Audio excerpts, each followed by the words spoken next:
Hello and welcome back to my channel. तो स्वागत है आप सभी का हमारे यूट्यूब चैनल सिलेक्शन पक्का में। तो आज की जो क्लास होने वाली है मोस्ट इम्पोर्टेंट क्लास होने वाली है, क्योंकि आज भी हम करने वाले हैं प्रैक्टिस क्वेश्चन। ठीक है, जो भी आपका यूपी ट्रिपल एससी में कंप्यूटर का जो सिलेबस था वो सारा कंप्लीट हो चुका है। तो पूरे कंप्यूटर का हम रिवीजन करेंगे अब, और वो भी क्वेश्चन के थ्रू करेंगे। ठीक है, तो क्वेश्चन करेंगे हम। तो हमारे पास फर्स्ट क्वेश्चन है। ठीक है, तो फर्स्ट क्वेश्चन है हमारे पास कि कंप्यूटर जनरेशन के संदर्भ में आईसी का पूर्ण रूप क्या है और इसका उपयोग किस पीढ़ी में शुरू हुआ था। तो इन computer generation what is the full form of IC and which generation was it first used. तो क्या इसका ऑप्शन क्या हो जाएगा? इंटरनल सर्किट दूसरी पीढ़ी में आता है, नहीं। इंटीग्रेटेड सर्किट थर्ड जनरेशन में, या इंटेलिजेंट कंप्यूटिंग फोर्थ जनरेशन में, या इंटीग्रेटेड कोर फर्स्ट जनरेशन में। तो मैं आपको बता दूं, जो थर्ड जनरेशन में क्या आता है, इंटीग्रेटेड सर्किट की जो टेक्नोलॉजी आई थी वो आई थी। ठीक है, कब आई थी? थर्ड जनरेशन में आई थी। कौन सी? Integrated circuit. ठीक है, सेकंड में आया था आपका ट्रांजिस्टर। ठीक है, ट्रांजिस्टर। और फोर्थ जनरेशन में आया था आपका माइक्रो प्रोसेसर। ठीक है, और जो फर्स्ट जनरेशन में आपका आया था वैक्यूम ट्यूब। ठीक है, की टेक्नोलॉजी आई थी। तो ये आप याद रखेंगे, क्योंकि यहाँ से क्वेश्चन क्या है, बार बार क्वेश्चन है जो कि पूछ लिए जाते हैं। क्लियर है? चलिए, तो बात करें कि जो ट्रांजिस्टर है, ठीक है, ये कब आया था? सेकंड जनरेशन में आया था। ठीक है, तो बात करें कि जो इंटीग्रेटेड सर्किट है वो क्या है। इंटीग्रेटेड सर्किट का जो अर्थ होता है वो होता है आपका एक छोटी सिलिकॉन चिप होती है। इसमें क्या होती है? एक छोटी सिलिकॉन चिप होती है, जिसमें क्या होता है कि हजारों जो कंपोनेंट्स होते हैं, जैसे कि ट्रांजिस्टर हो गया, या रेजिस्टर हो गया, रेसिस्टर या कैपेसिटर होता है हो गए, ये क्या होते हैं कि एक साथ लगे हुए होते हैं। किसमें? एक सिलिकॉन चिप में। क्लियर है? तो जो आईसी है ये कब आया था? थर्ड जनरेशन में आया था। कब से कब तक इसका जो टाइम ड्यूरेशन था वो कब से कब तक था? तो 1964 से लेके 1971। क्या है? 1964 से लेके 1971 का इसका टाइम पीरियड रहा है। ठीक है, तो इसमें क्या होता है, एक सिलिकॉन चिप होती है। ठीक है, और टाइम ड्यूरेशन 1964 से लेके 1971 तक का इसका टाइम ड्यूरेशन रहा है। कंप्यूटर इस दौरान में ये शुरू हुआ था। ये जो आईसी है, इंटीग्रेटेड सर्किट है, ये क्या होते हैं, आकार में छोटे होते हुए चले गए। जो वैक्यूम ट्यूब की जो टेक्नोलॉजी आई थी फर्स्ट जनरेशन में, उसमें क्या था कि वो काफी बड़े होते थे, सॉरी, एक कमरे जितने होते थे, काफी जगह घेरते थे। तो फिर वो स्लो प्रोसेस होता था उनका। ठीक है, लेकिन धीरे धीरे क्या हुआ, वो आकार में क्या होते चले गए, छोटे होते हुए चले गए कंप्यूटर। और जो उनकी प्रोसेसिंग थी वो फास्ट होती हुई चली गई। ठीक है, वो फास्ट होते हुए चले गए। तो उसी तरीके से क्या हुआ, जब इंटीग्रेटेड सर्किट आया, कंप्यूटर आया, तो वो क्या हो गए, थोड़े तेज होते हुए चले गए। ठीक है, उनकी जो गति थी, स्पीड थी, वो तेज होती हुई चली गई। और जो बिजली की खपत थी वो भी कम होती हुई चली गई। ठीक है, पहले के टाइम में क्या होता था कि फर्स्ट जनरेशन के टाइम में कि जो बिजली की खपत बहुत ज्यादा लगती थी, वो ज्यादा हीट प्रोड्यूस करते थे, तो उनको एयर कंडीशनर की जरूरत पड़ती थी ठंडा करने के लिए। तो धीरे धीरे क्या हुआ कि बिजली की खपत कम होने लगी। ठीक है, तो इंटीग्रेटेड के कारण क्या हुआ, जो कंप्यूटर है वो बहुत ही भरोसेमंद बने हैं। ठीक है, रिलायबल बने। ठीक है, और जो क्या हुआ कि ये सस्ते भी होते चले गए। ठीक है, सस्ते भी बन गए ये। तो इसका जो मैं एग्जाम्पल बताऊं, तो इंटीग्रेटेड सर्किट का जो आपका एग्जाम्पल हो जाएगा वो क्या हो जाएगा, IBM 360। ठीक है, ये क्वेश्चन पूछा जाता है IBM सिस्टम से 360 से। ठीक है ना? तो क्लियर है जनरेशन का। फर्स्ट में आया था आपका वैक्यूम ट्यूब। ठीक है, याद रखना। सेकंड में आपका आया था ट्रांजिस्टर, ये मैंने बहुत बार बताया। थर्ड में आया था आपका आईसी इंटीग्रेटेड सर्किट। ठीक है, फोर्थ में आपका आया था माइक्रो प्रोसेसर, और फिफ्थ में आया था आपका आर्टिफिशियल इंटेलिजेंस, AI। क्लियर है? तो ये मैंने आपको डिटेल में कराया हुआ है, आप क्लासेस में जाके देख सकते हैं, ठीक है, प्लेलिस्ट में जाके। तो चलिए ठीक है, यहाँ तक क्लियर है। तो जो ये इंटरनल सर्किट होगा ये सेकंड जनरेशन में नहीं होगा, क्लियर है।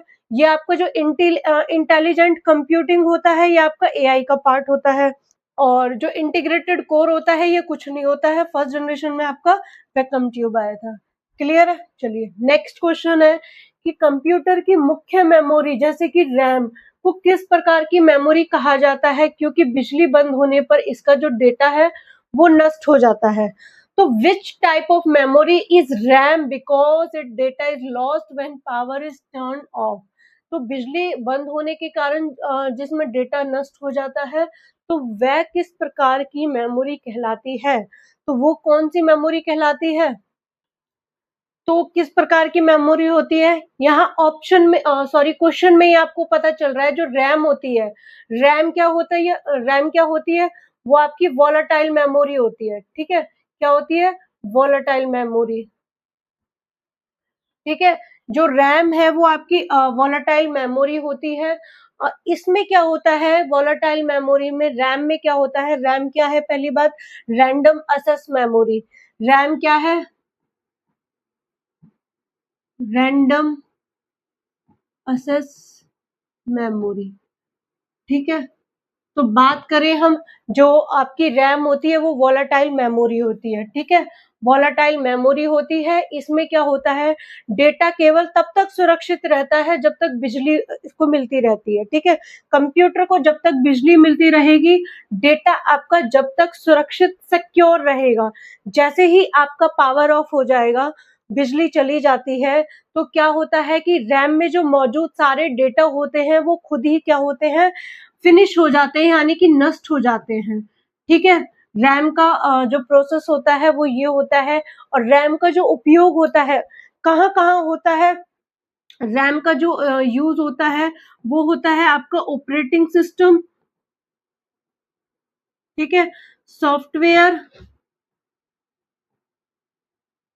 ऑपरेटिंग सिस्टम, सॉफ्टवेयर, ठीक है, इनमें क्या होता है। और जो वर्तमान में यानी कि प्रेजेंट में चल रहे प्रोग्राम, उन सभी में क्या होता है कि टेम्पररी, याद रखना टेम्पररी रूप से क्या होता है, डेटा स्टोर किया जाता है, ठीक है। क्या होता है इनमें, टेम्पररी रूप से इसमें डेटा स्टोर होता है,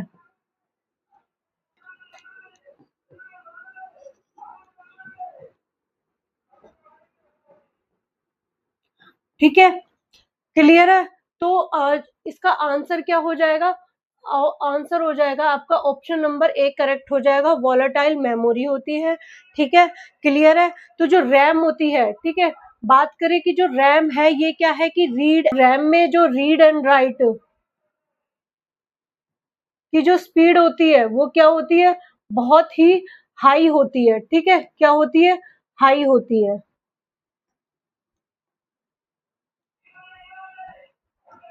क्लियर है।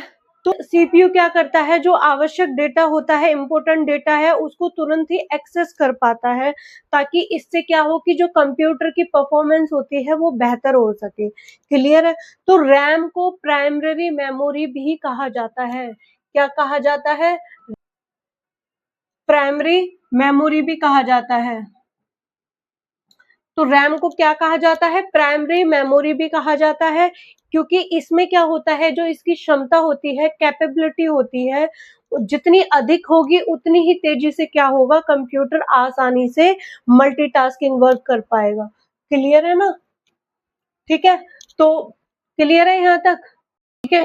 तो ये तो हो गया वॉलेटाइल के बारे में। अब बात करें कि जो नॉन वॉलेटाइल होता है इसमें क्या होता है, इसमें अब वॉलेटाइल में तो जब तक डेटा रहता है आपका, ठीक है, सुरक्षित रहता है जब तक लाइट रहती है। अब इसमें भी क्या होता है, नॉन वॉलेटाइल में लाइट ऑफ होने के बाद भी, पावर ऑफ होने के बाद भी आपका क्या है, डेटा सुरक्षित रहता है नॉन वॉलेटाइल में, ठीक है। तो इसको हम कहेंगे पावर ऑफ होने के बाद भी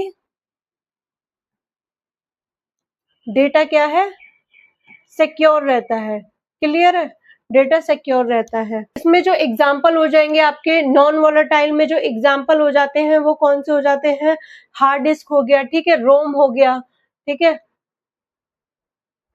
डिस्क हो गया, क्लियर, और एक हो गया आपका रोम, रोम, ठीक है, हार्ड डिस्क,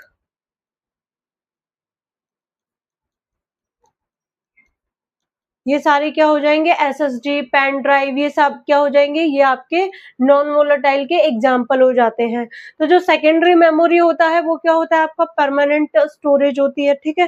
सेकेंडरी मेमोरी क्या होती है, परमानेंट मेमोरी,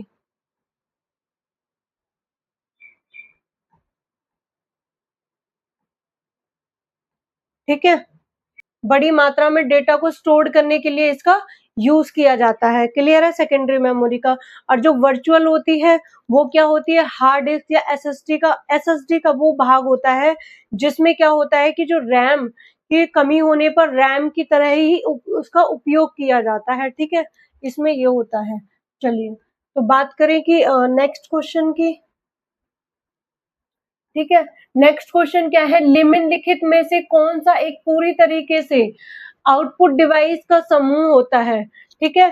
तो which of the following is a complete group of output device, तो वो कौन सा होता है, ठीक है।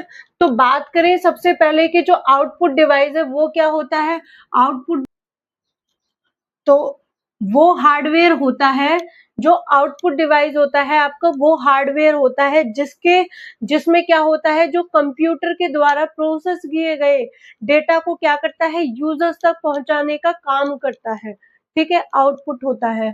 तो यानी कि यूजर्स को वो रिजल्ट देता है, ठीक है, रिजल्ट देता है। जैसे कि मानो कि आउटपुट डिवाइस का कार्य क्या है, जानकारी को टेक्स्ट, इमेज, ऑडियो या फिर प्रिंटेड फॉर्म में क्या करता है, प्रदर्शित करता है, ठीक है।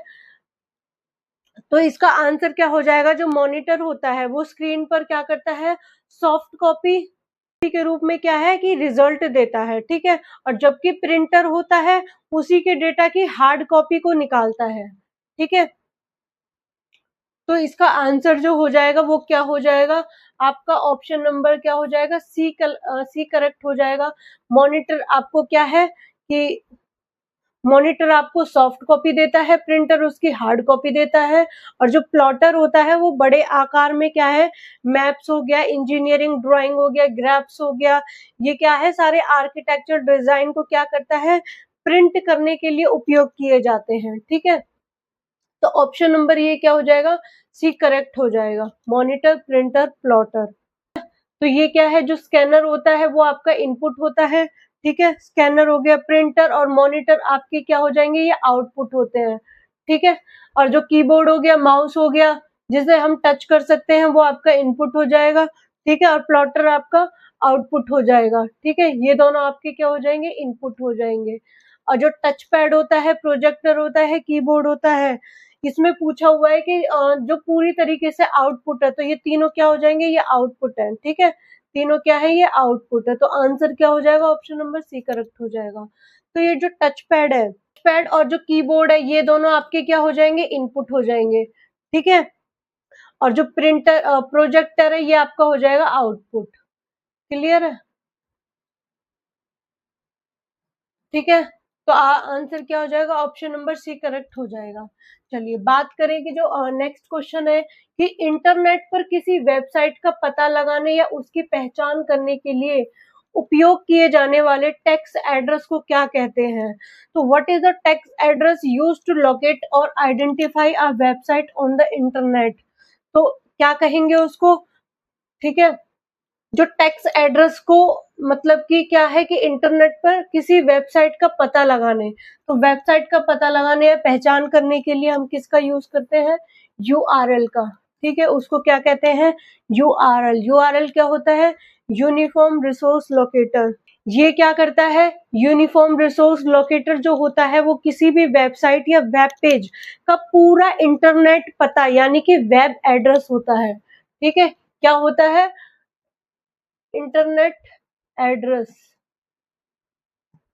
कंप्लीट, ठीक है, कंप्लीट इंटरनेट एड्रेस होता है, ठीक है, वेब एड्रेस होता है। यूआरएल की सहायता से जो वेब ब्राउजर सभी वेबसाइट को क्या करता है, वेब पेज तक पहुंचाता है, कहां तक, वेब पेज तक पहुंचाता है, ठीक है।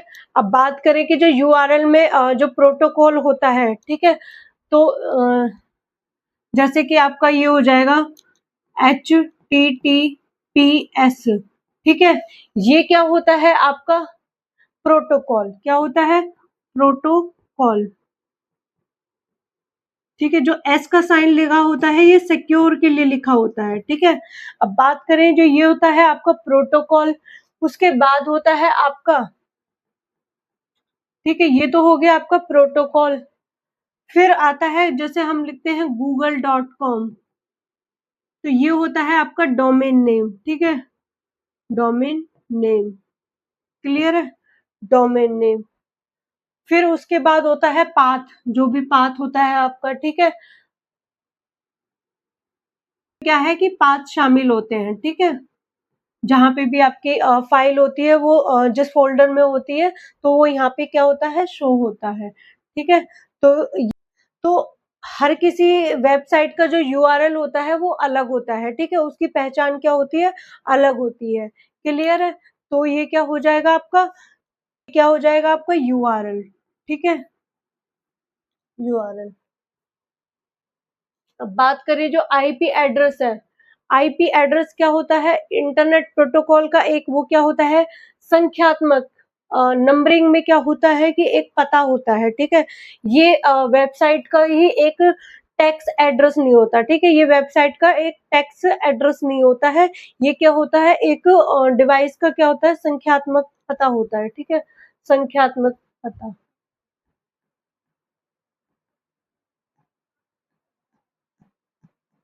क्लियर है। और जो मैक एड्रेस होता है वो क्या होता है, मैक एड्रेस ये एक नेटवर्क कार्ड का फिजिकल एड्रेस होता है, क्या, नेटवर्क कार्ड का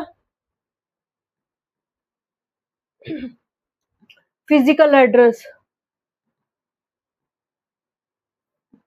ठीक है, जिसका, ठीक है, तो इसका उपयोग वेबसाइट को खोजने के लिए नहीं होता है। जो आपका एचटीटीपी होता है वो क्या होता है एक कम्युनिकेशन प्रोटोकॉल होता है, ठीक है, ये क्या होता है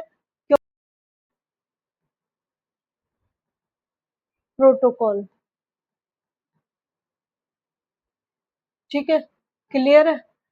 चलिए नेक्स्ट क्वेश्चन है कि ईमेल के संदर्भ में बीसीसी का पूरा नाम क्या है और इसे इसका क्या लाभ है। तो what is the full form of BCC in email and what is the advantages. तो इसका जो आंसर हो जाएगा वो क्या हो जाएगा, बीसीसी की फुल फॉर्म क्या होती है ईमेल के अंदर, ब्लाइंड कार्बन कॉपी, ये क्वेश्चन पूछा जाता है, ठीक है। इसमें क्या होता है जोड़े गए प्राप्तकर्ताओं के नाम अन्य किसी प्राप्तकर्ताओं को दिखाई नहीं देता, ठीक है। तो recipients name remain hidden from other recipients. तो इसमें क्या होता है, ये क्या है जो ब्लाइंड कार्बन कॉपी है ये क्या है एक विकल्प है, क्या, ईमेल भेजने का एक विकल्प होता है। बीसीसी में क्या होता है जिन लोगों को ईमेल भेजा जाता है उनके नाम जो प्राप्तकर्ताओं, ठीक है, को दिखाई नहीं देते, यानी कि रेसिपिएंट्स को दिखाई नहीं देते हैं उनके नाम। तो इसका उपयोग है कि एक साथ कई लोगों को कॉन्फिडेंशियल यानी कि गोपनीयता से ईमेल भेजने के लिए किया जाता है, ठीक है, कॉन्फिडेंशियली,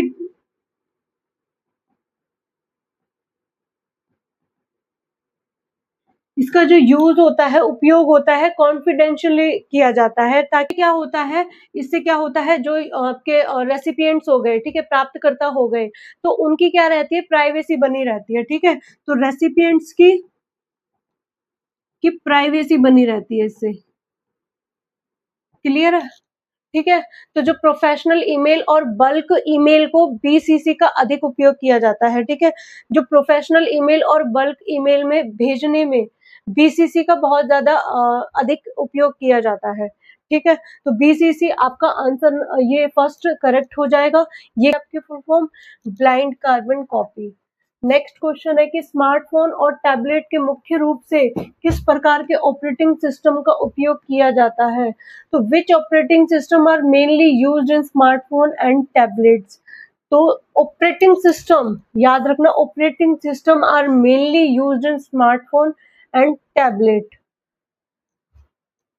तो क्या आंसर हो जाएगा इसका, क्या हो जाएगा एंड्रॉइड, ठीक है, स्मार्टफोन में एंड्रॉइड और टैबलेट में iOS, ठीक है, ऑपरेटिंग सिस्टम।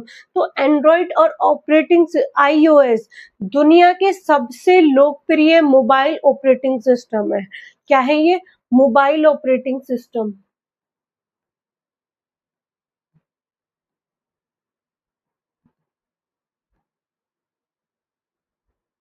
ठीक है, मोबाइल ऑपरेटिंग सिस्टम है। तो एंड्रॉइड को गूगल ने और जो iOS को एप्पल ने डेवलप किया था। ठीक है, iOS को किसने?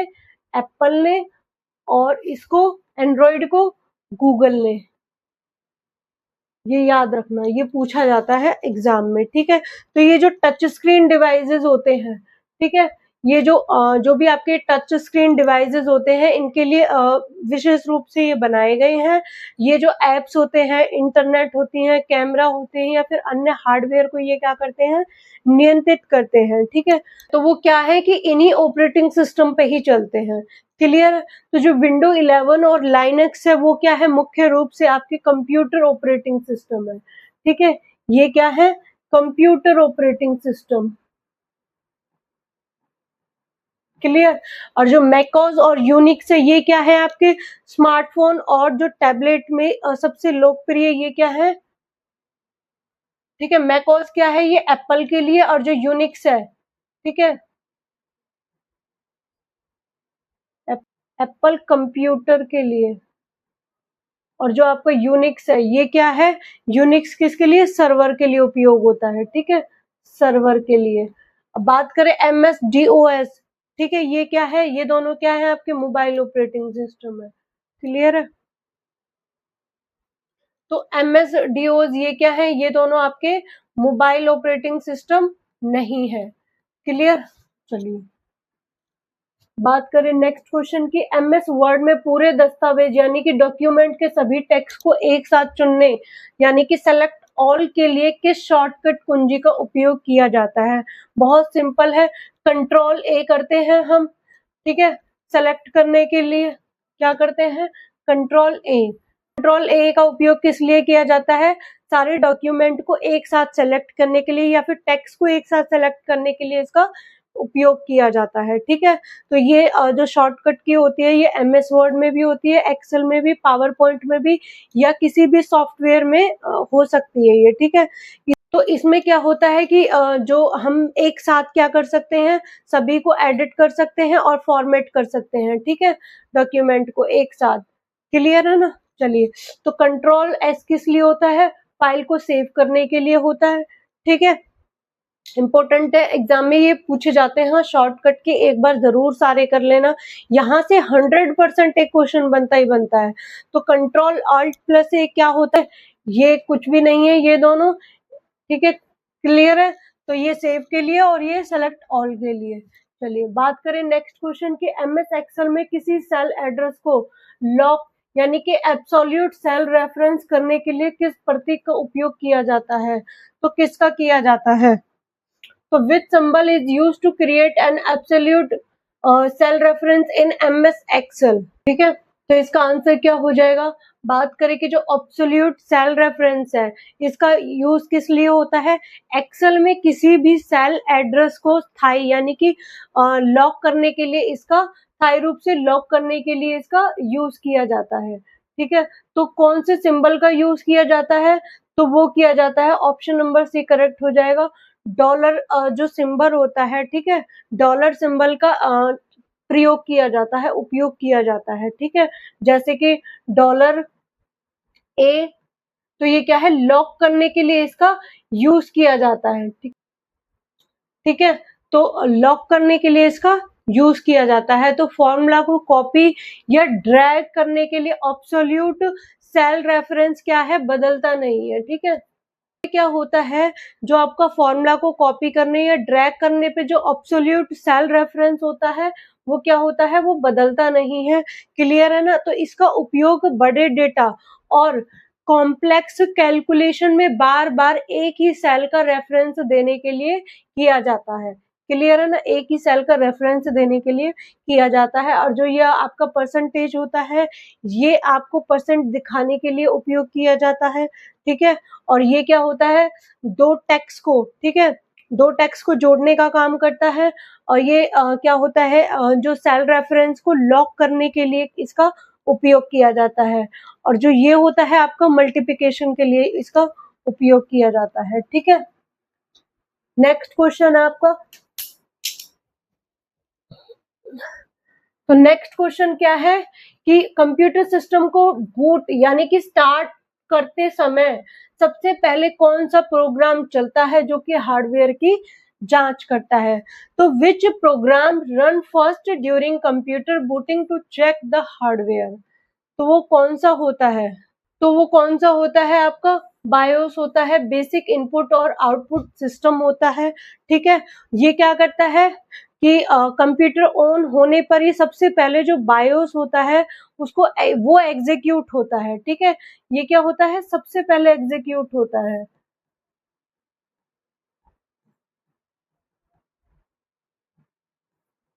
ठीक है, जो बायोस होता है सभी हार्डवेयर कंपोनेंट्स की क्या करता है, जांच करता है, जिसे हम क्या कहते हैं, पोस्ट कहते हैं। क्या कहते हैं, जो सभी हार्डवेयर कंपोनेंट्स को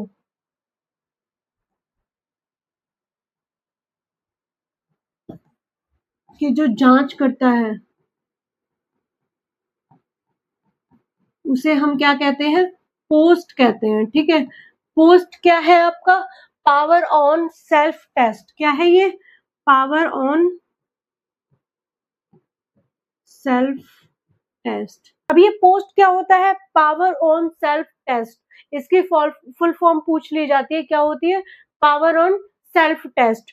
ठीक है, तो ये क्या होता है कि तो जो क्या करता है, तो जो हार्डवेयर होता है ना, जो हार्डवेयर सही मिलने पे जो बायोस ऑपरेटिंग सिस्टम को क्या करता है, मेमोरी में लोड करता है।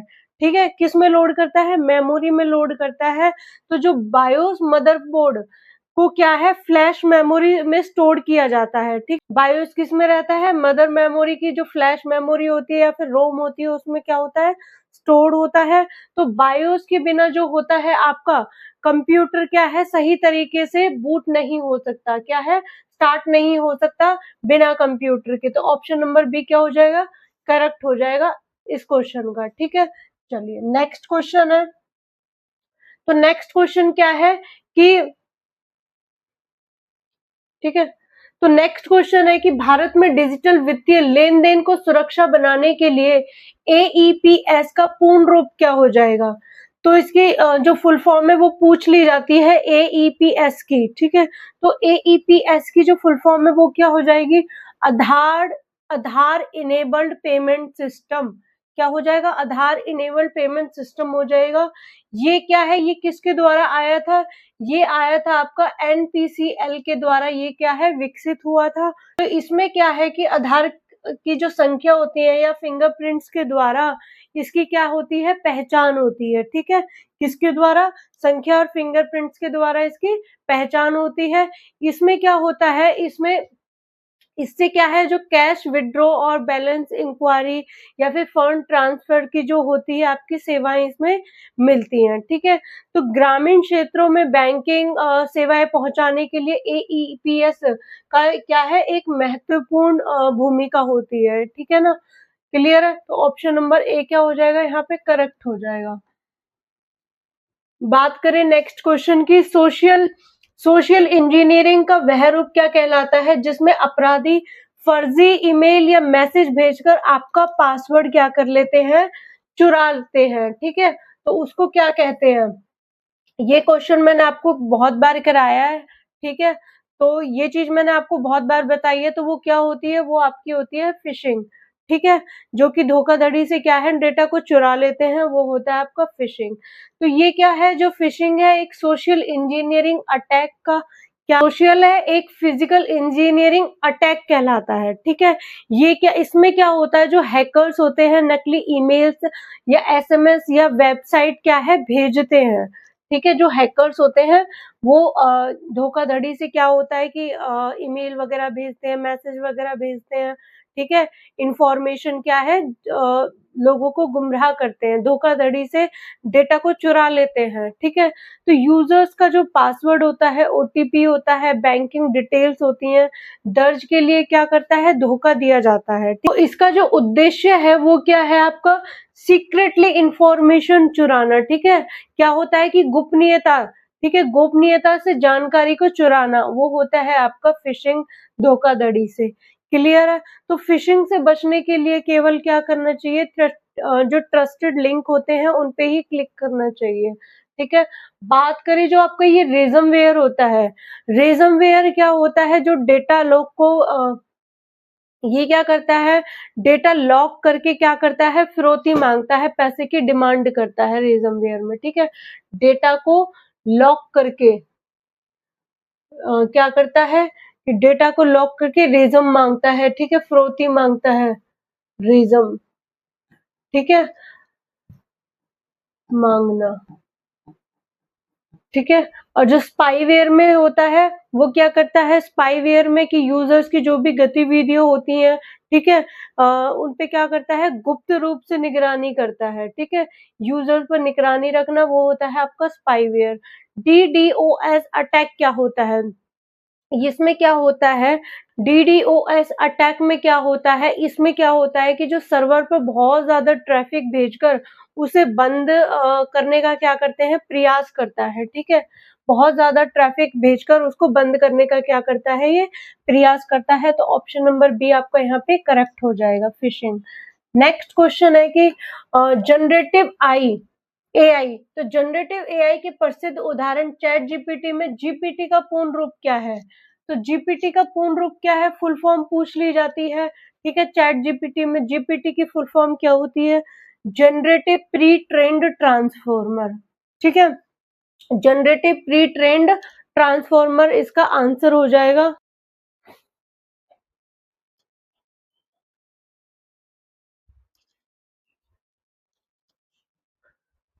ठीक है, तो इसका आंसर क्या हो जाएगा, जनरेटिव प्री ट्रेंड ट्रांसफॉर्मर इसका आंसर हो जाएगा। तो ये क्या है, एक एडवांस आर्टिफिशियल, क्या है ये, एक advance artificial intelligence language model, ठीक है, इंटेलिजेंस लैंग्वेज मॉडल है क्या, ये advance artificial intelligence language model है, ठीक है। क्या है ये, एक advance artificial intelligence language model है। ये से पहले से ही क्या है, ये बहुत अधिक डेटा पर इसको ट्रेन किया गया है, ठीक है। क्या किया है, प्री ट्रेन का मतलब है या कि इसको पहले से ही बहुत अधिक डेटा पर ट्रेन किया गया है। ये क्या है, प्रश्नों के उत्तर, कोड और जो भी आपकी अन्य टेक्स्ट को क्या कर सकता है, ये जनरेट कर सकता है, ठीक है, चैट जीपीटी। अब मैं बात करूं कि जब भी हम, ये क्या है, एक लर्निंग प्रोसेस है, ठीक है। ये क्या करता है, पहले सीखता है, समझता है, ठीक है, उसको लर्न करता है, उसके बाद ये हमें क्या करता है, रिजल्ट देता है। तो इसमें क्या होता है कि ये क्या होता है कि सही प्रश्नों के सही उत्तर देता है। अगर हम इसको सही टास्क देंगे, यानी कि कुछ भी हम सही इनपुट डालेंगे तो ही हमें एक्यूरेट आंसर मिलेगा। ये भी क्या है, अभी एक लर्निंग प्रोसेस है, ठीक है, ठीक है। ये क्या है, अभी एआई मॉडल पर ही बेस्ड है, ठीक है ना। चलिए नेक्स्ट क्वेश्चन है।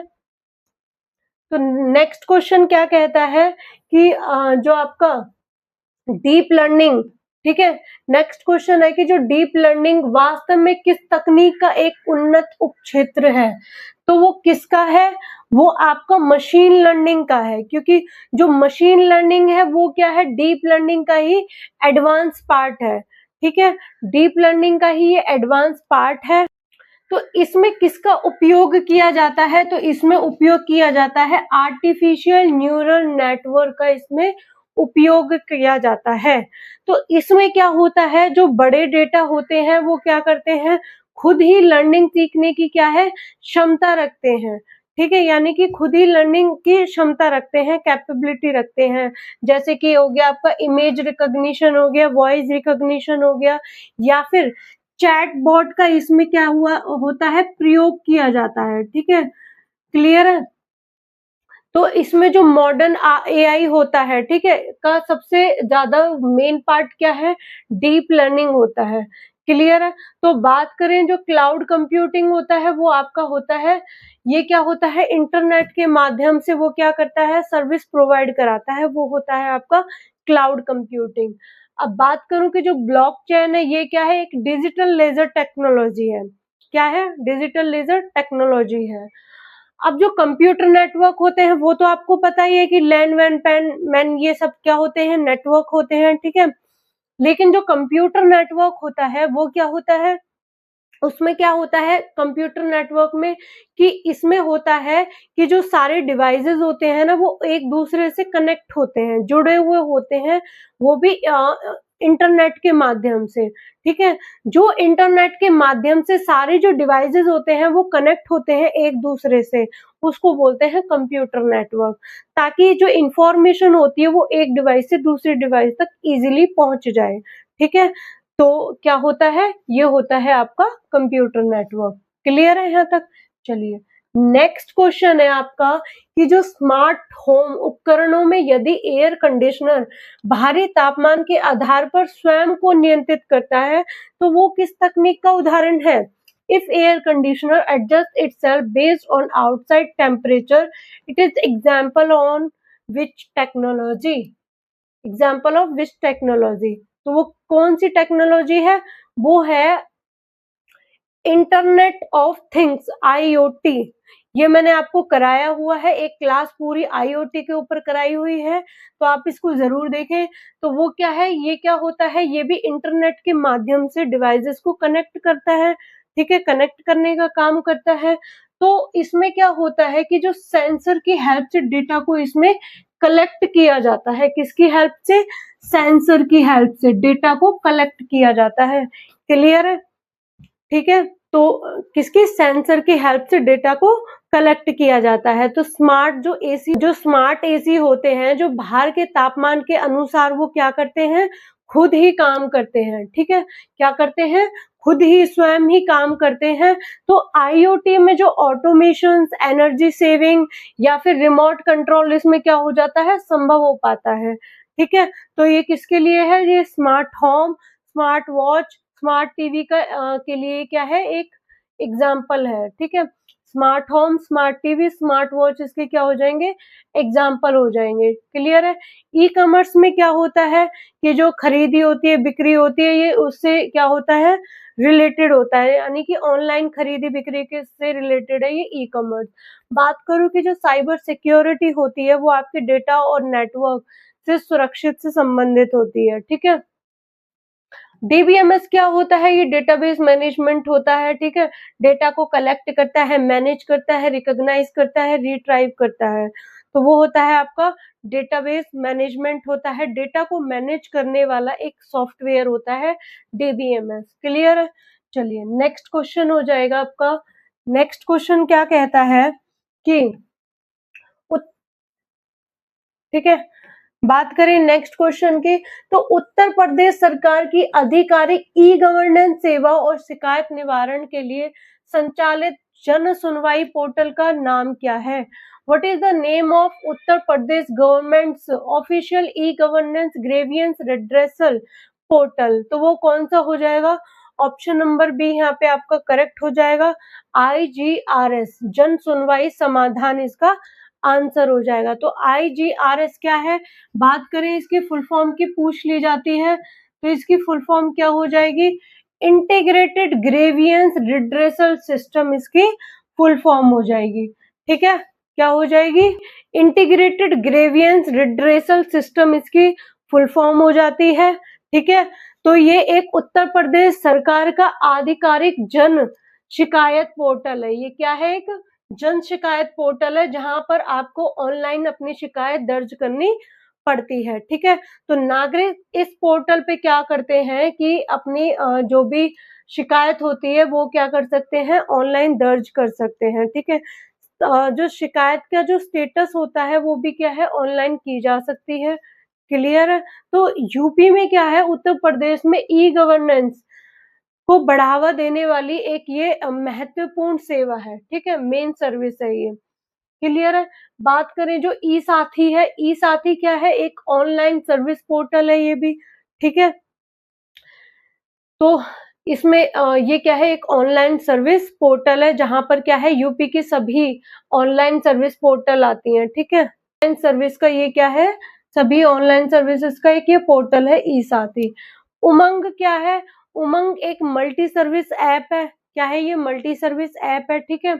और जो सारथी है ये क्या है? एक ड्राइविंग लाइसेंस और जो व्हीकल सर्विसेज होती हैं, ठीक है, ये क्या है? मुख्य रूप से जो ड्राइविंग लाइसेंस और जो व्हीकल्स सर्विसेज से क्या है? रिलेटेड है, संबंधित है। तो आज हमने करे हैं आपके ये 15 क्वेश्चंस, ठीक है, जो कि यूपी ट्रिपल एससी के लिए बहुत ही इम्पोर्टेंट है, क्योंकि हमने क्वेश्चंस के साथ साथ ऑप्शंस को भी करा है, ठीक है। तो आपके यहाँ से काफी क्वेश्चंस निकल के आ सकते हैं। क्लियर है? तो इसी तरीके से हम डेली मॉक टेस्ट किया करेंगे, 15 क्वेश्चन का ही किया करेंगे, ठीक है। डेली 15 क्वेश्चंस का ही प्रैक्टिस सेट लगाया करेंगे, जिससे क्या होगा कि आपके जो ये 15 क्वेश्चन है, इनके साथ साथ आपके जो 4 ऑप्शन है, ठीक है, वो भी आपके कवर होते हुए चलेंगे, उनको भी हम देखेंगे डिटेल में। क्लियर है? तो यहाँ ये बहुत ही इम्पोर्टेंट क्लास हो जाती है आपकी यूपी ट्रिपल एससी से। यहाँ पे क्वेश्चन आपके कंप्यूटर में 15 क्वेश्चन बनते हैं, ठीक है।